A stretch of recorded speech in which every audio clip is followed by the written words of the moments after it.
we would get different values of fx which are actually straight lines. Hence we can say that capital F of x represents family of lines each with the slope of 2. And so if we put different values of c, we get different members of these family of lines and each having a slope of 2. If we put different values of c, we get different equations of lines. So y equal to 2x plus 2, y equal to 2x plus 1, y equal to 2x, y equal to 2x minus 2, and y equal to 2x minus 4 represent such members of the family of lines. Now we see that the common thing is each and every line has a slope of 2. Now let us say that we draw a line x equal to a parallel to the y-axis intersecting each of these members. Let us say that these points of intersection are a0, a1, a2, a3, a4 and so on. Now a very common thing to note is the tangent at these points of intersection are parallel. Now if we draw tangents to these members at the point of intersection, we see that all these tangents are parallel. Now here we took a very special case that fx is equal to 2. If fx was equal to x, then we would have obtained capital Fx as a family of parabolas. But the condition remains the same.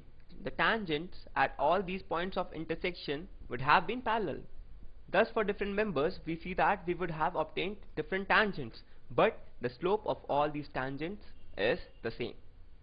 Thus we can say that integral of fx represents a family of curves.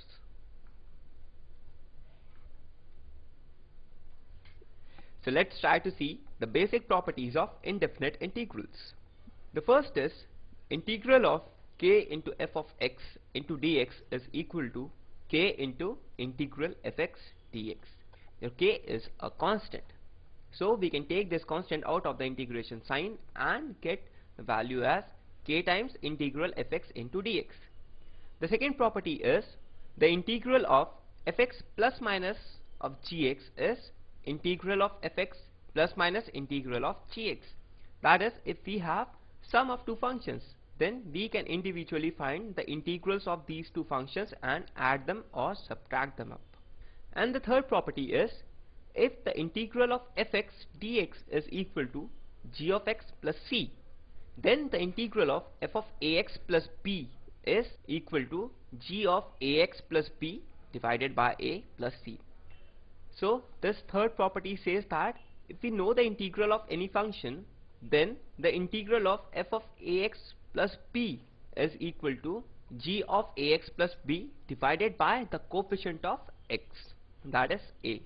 So these are some of the very basic properties of indefinite integrals which we are going to apply throughout this chapter. Now we have studied about the basic properties, the geometrical meaning. It's time to see the different methods of integration.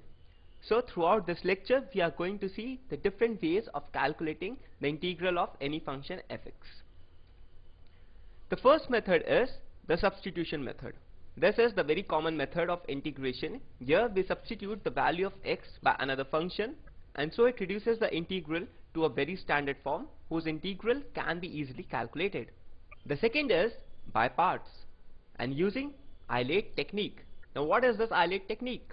This we are going to see in some time. And the third one is partial fractions. These are the three most powerful methods of integration, and we are going to see these methods one by one. The first is the substitution method. Now let us see an example to understand this method. Calculate integral of x into sine of x square into dx. So we have to calculate the integral of x into sine of x square dx. So let I is equal to integral of x into sine of x square dx. Now what we do is we make a substitution, and the substitution is let x square is equal to t. Now what we do is we differentiate both sides to get 2 times x into dx equal to dt, or x into dx would be equal to dt by 2. Now we see that in this expression we have x into dx. So we replace x into dx by dt by 2, and so the integral I is equal to sine of t into dt by 2. Now integral of sin t is nothing but minus cos t. So I would be equal to minus 1 by 2 into cos t. Now we know that t is equal to x square. So we again replace t by x square and get I equal to minus 1 by 2 into cos of x square.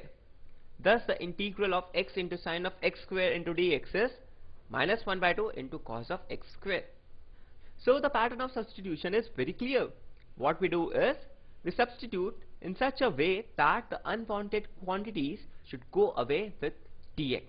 So here we made a substitution of x square equal to d so that we can remove x into dx, and which is equal to dt by 2, and thus the integral reduced to a form which is very easily integrable, and thus we see that substitution makes the problem very easy. Let's try to solve one more example. Calculate integral of x plus 8 divided by x square plus 2x plus 4. Now in this problem we have been given a rational function x plus 8 divided by x square plus 2x plus 4. So let's try to solve this. We write I equal to I1 plus I2. Now we break this integral into two parts, I1 and I2, where I1 is equal to x plus 1 divided by x square plus 2x plus 4, and I2 is equal to integral of 7 by x square plus 2x plus 4. So in the first step what we have done is we have broken down the integral I into two integrals I1 and I2, where I1 is integral of x plus 1 divided by x square plus 2x plus 4, and the other integral I2 is equal to 7 by x square plus 2x plus 4. Now let's calculate the first integral I1, and I1 is equal to x plus 1 divided by x square plus 2x plus 4. Now we make a substitution, and that is we substitute x square plus 2x plus 4 equal to t. What we do is we differentiate both sides to get 2x plus 2 into dx equal to dt, or x plus 1 into dx equal to dt by 2. Now we see that the numerator of this expression is x plus 1 into dx. So x plus 1 into dx could be easily replaced by dt by 2, and so I1 would be equal to integral of dt by 2 into 1 by t, because this expression x square plus 2x plus 4 is equal to t. Now this is nothing but equal to 1 by 2 into ln of modulus of t, because the integral of 1 by t is ln t. Again substituting back the value of t as x square plus 2x plus 4, we get I1 equal to 1 by 2 into ln of modulus of x square plus 2x plus 4, and we also have to add a constant. Let us say that it is equal to c1. So I1 would be equal to 1 by 2 into ln of x square plus 2x plus 4 plus c1. Here we have taken this out of the modulus sign because x square plus 2x plus 4 is always a positive quantity. Now let's calculate the value of I2. I2 is equal to integral of 7 by x square plus 2x plus 4 into dx. Now what we do is we write x square plus 2x plus 4 as equal to x plus 1 whole square plus 3.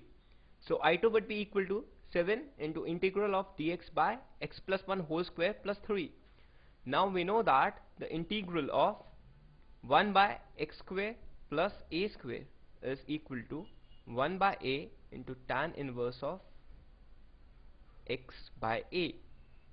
So your a is equal to root 3 and x is equal to x plus 1. So the integral I2 would be equal to 7 by root 3 into tan inverse of x plus 1 divided by root 3 plus c2. I is equal to I1 plus I2. We write the values of I1 and I2 and get I equal to 1 by 2 into ln of x square plus 2x plus 4 plus c1 plus 7 by root 3 into tan inverse of x plus 1 by root 3 plus c2.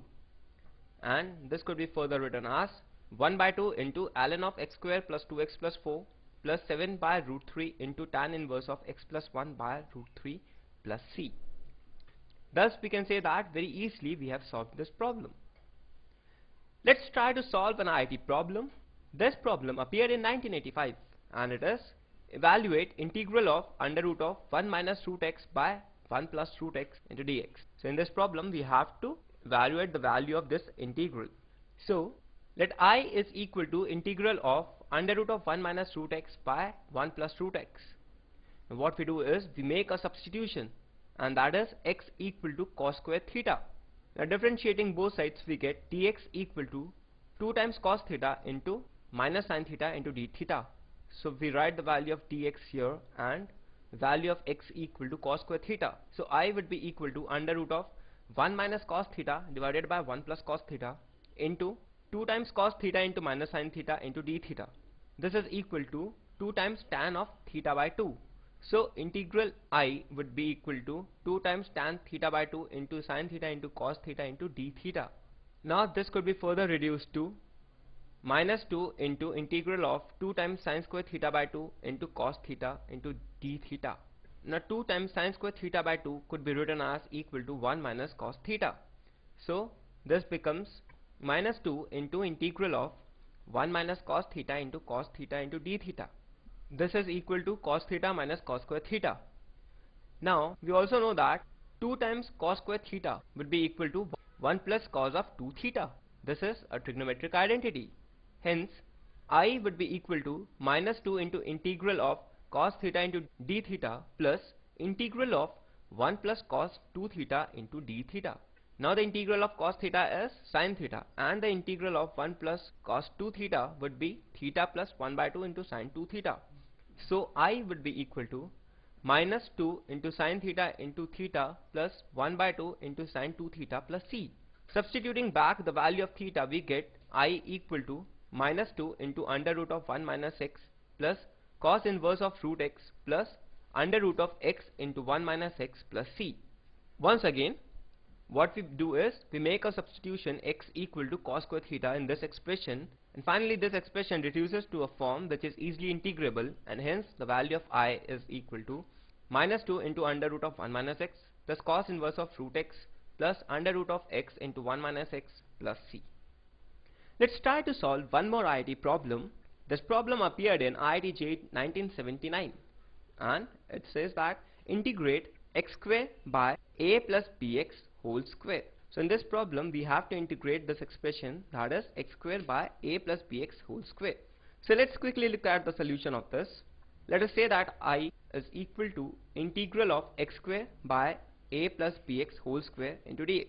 What we do is we again make a substitution, that is a plus bx equal to t. So we differentiate both sides to get b into dx equal to dt. So we substitute the value of x in this expression and the value of dx to get I equal to integral of t minus a by b whole square divided by t square into dt by b. This is equal to 1 by b cube into integral of t square minus 2at plus a square by t square into dt. We divide this expression by t square to get 1 by b cube into integral of 1 minus 2a by t plus a square by t square into dt.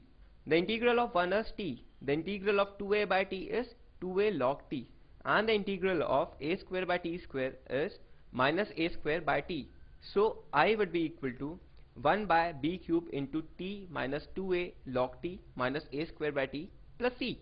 Now we again substitute back the value of t, that is equal to a plus bx in this expression to get the final value of I equal to 1 by b cube into a plus bx minus 2a log of a plus bx minus a square by a plus bx plus c. So we can see that the substitution a plus